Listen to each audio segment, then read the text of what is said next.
Bom, eu estou aqui na cidade de Olímpia, mais precisamente no sítio arqueológico de Olímpia, local onde se celebravam os Jogos Olímpicos.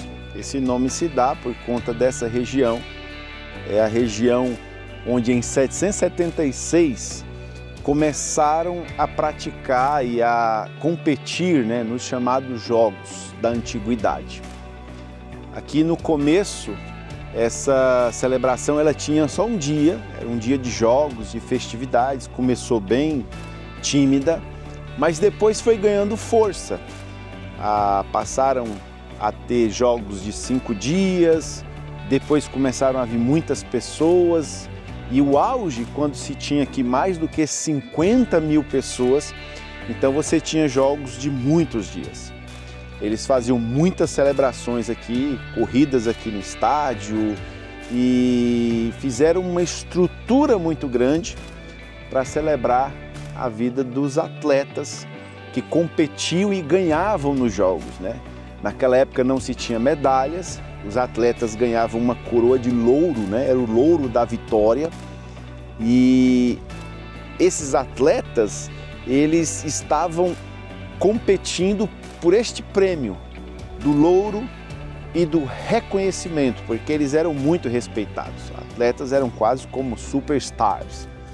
Aqui na Grécia, os atletas eram o que os gladiadores eram para os romanos, Pessoas muito benquistas, muito famosas, e havia então essa ideia de que o atleta ele era uma pessoa admirada por todos.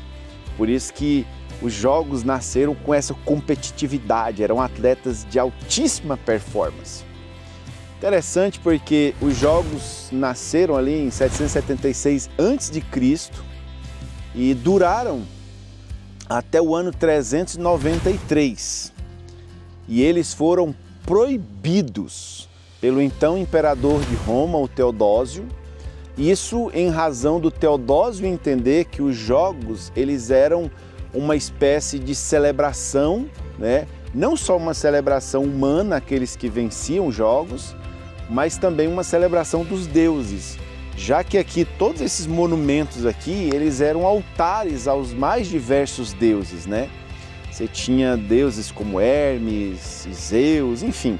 Aqui tinham vários altares e cada altar simbolizava um tipo de força, um tipo de habilidade. E aí o Teodósio entendeu que os jogos também eram cultos. Então, na grande fusão que você teve ali do Estado com a Igreja, que começou com Constantino, ali por volta do ano 300 e pouco, ele culmina com Teodósio, e Teodósio, então, ele começa a unificar de forma muito acelerada o Estado com todas as religiões, ao ponto de, no ano 475, depois de Cristo, nascer o Império Católico Apostólico Romano. A Igreja Católica nasce em 475 e dura ali 1000 anos. A chamada Era das Trevas, que a ciência chama, os historiadores chamam, eles dão esse nome de 1000 anos do domínio católico. Católico significa universal, Então era a Igreja universal, não se podia ter outros cultos.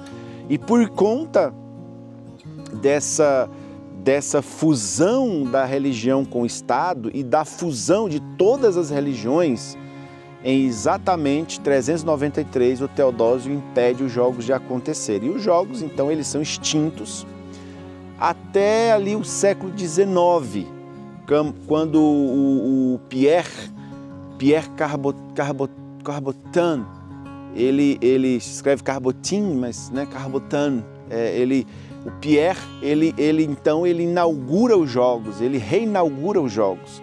Há uma medalha, inclusive, com o nome dele, uma espécie de homenagem àquele que foi o pai dos jogos modernos. Então a gente conhece toda essa história de que aqui havia realmente jogos que eram disputadíssimos, mas que também eram cultos aos deuses gregos, e depois o Carbotin ele acaba reinaugurando os jogos modernos, esses jogos que nós conhecemos hoje, no formato do COI, né, do Comitê Olímpico Internacional que promove.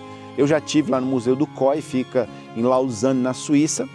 E aqui, nesse sítio aqui, que é o sítio de Olímpia, o sítio dos antigos jogos, dos jogos da antiguidade, eles acendem aqui a pira, que é o fogo. Tem um fogo aqui que não se apaga, que eles dizem, segundo a tradição, que está aqui desde a época dos jogos antigos.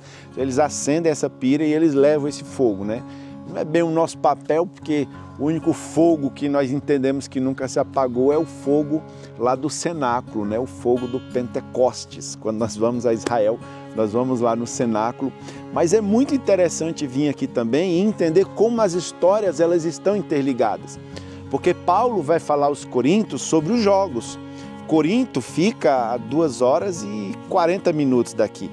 E o Paulo vai dizer assim, olha, vocês não sabem, aqueles que correm querendo alcançar alguma coisa, quem luta não desfere golpes no ar, mas quem corre ou quem luta, na realidade, essas pessoas elas o fazem por um prêmio, por uma coroa. E ele está falando da coroa de louros, que é uma coroa corruptível, ou seja, por uma fama temporária, por uma coroa que se apaga. E ele fala, mas nós corremos como a carreira que nos está proposta, como alguém que busca alcançar uma coroa incorruptível. Ou seja, o prêmio dos atletas era imediato, mas ele está falando que o nosso prêmio é eterno. O prêmio dos atletas é para quem era mais rápido, para quem era melhor, mas o nosso prêmio é para quem chega no final da corrida. Então, essa é a minha palavra aqui direto de Olímpia e eu espero que um dia você possa estar aqui conosco.